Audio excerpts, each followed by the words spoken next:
Ukraine's air defenses shot down a barrage of weapons launched by Russians overnight, including missiles and 20 Iran-made drones. That's according to the Ukrainian Air Force. Let's check in with Joseph Lindsley in Ukraine to find out what is happening today. Hi, Joe.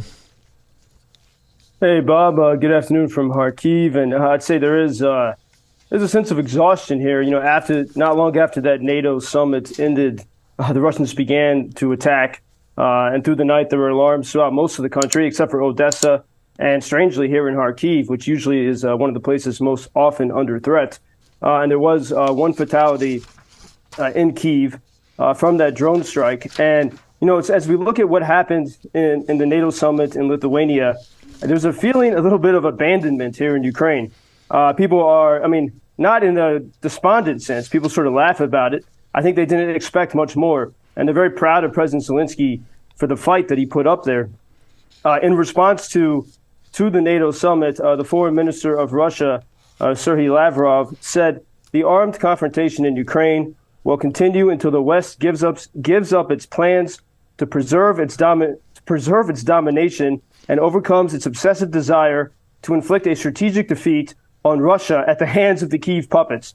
I mean, obviously, this is preposterous. This is the country that's been suffering every single day because the people want to live in freedom. Everyone had a sleepless night last night because of this Russian terror.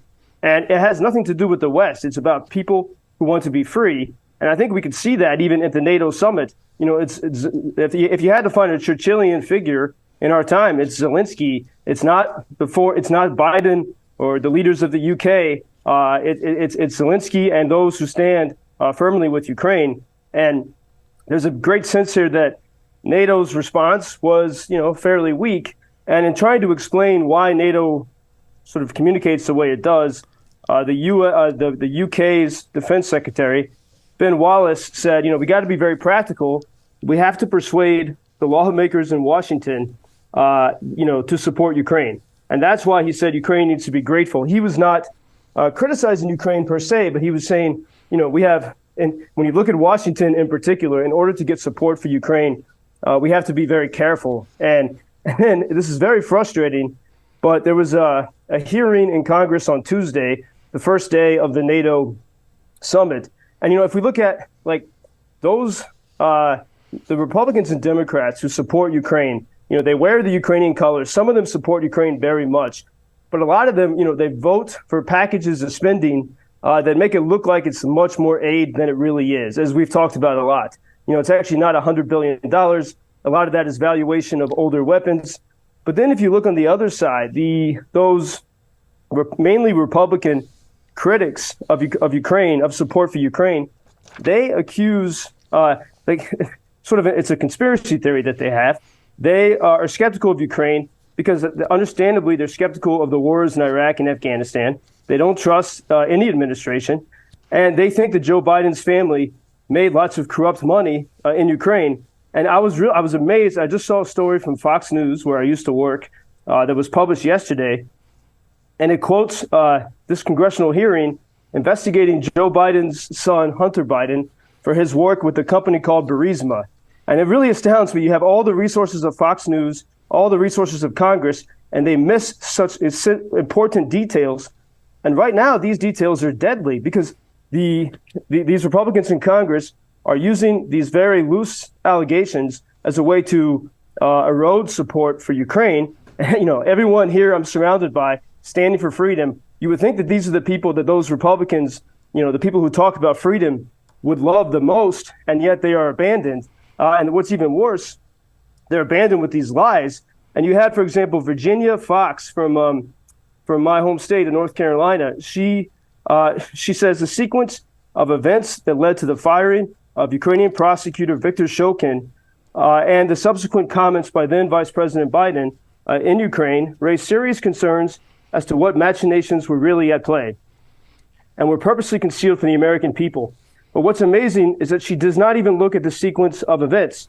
And so let me explain it to you in 1 minute if I can. Mm-hmm. The contention is that Hunter Biden, we know for a fact, he made money from this energy company called Burisma. Burisma was run by a guy called Mykola Zlochevsky. from 2012 to 2014, he was in the government of Viktor Yanukovych, the pro-Putin regime that governed Ukraine. In 2014, you have the Maidan Revolution. The people were sick and tired of pro-Russian corruption, and they stood in the streets until that regime fled. And so, as a member of that regime, Zlochevsky himself fled to Moscow. And Burisma, his company, most of their energy assets were in the Crimean Peninsula. And for 3 weeks, he had no access to Crimea. But then Putin took Crimea, and Burisma, now based in Moscow, was united with Crimea. So to say, and it's so amazing to me that with all the resources, whether it's Fox News or Congress, that they can't find this key little point. Burisma can no longer be called a Ukrainian company. It was exactly the type of pro-Russian corruption that the Ukrainian people kicked out of their country.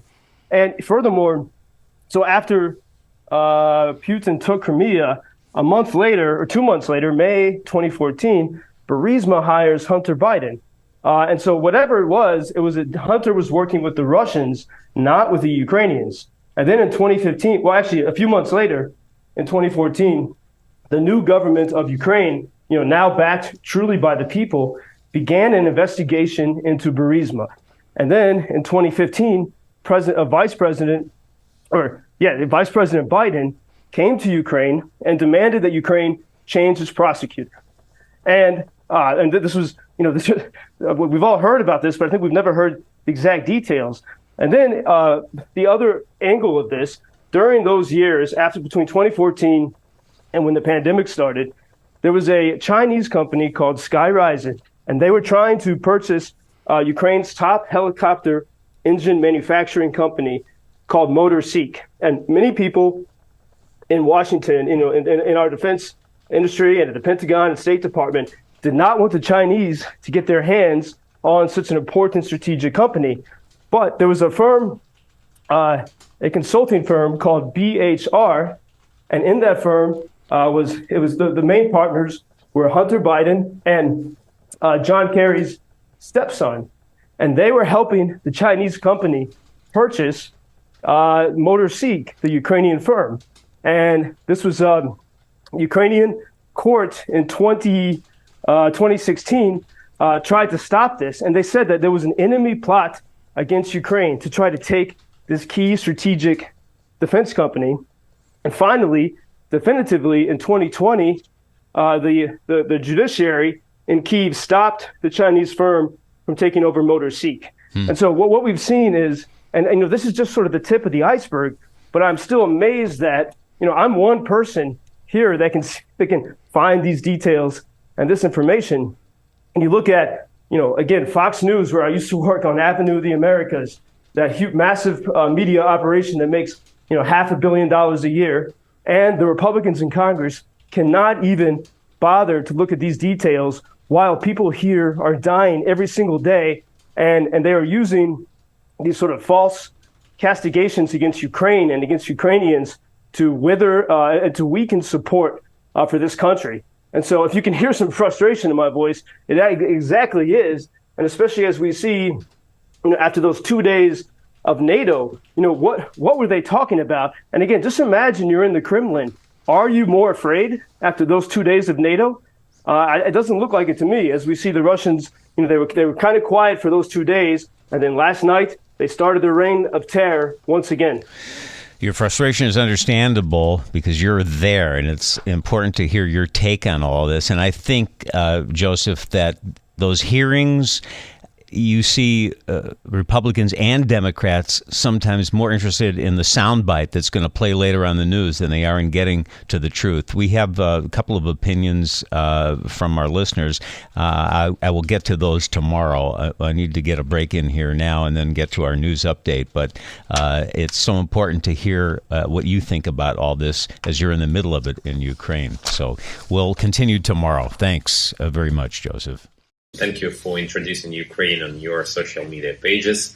That's very important that much more people can get more information about the situation here and how everybody can help Ukraine to stay stronger and to save all the world. Що сказав?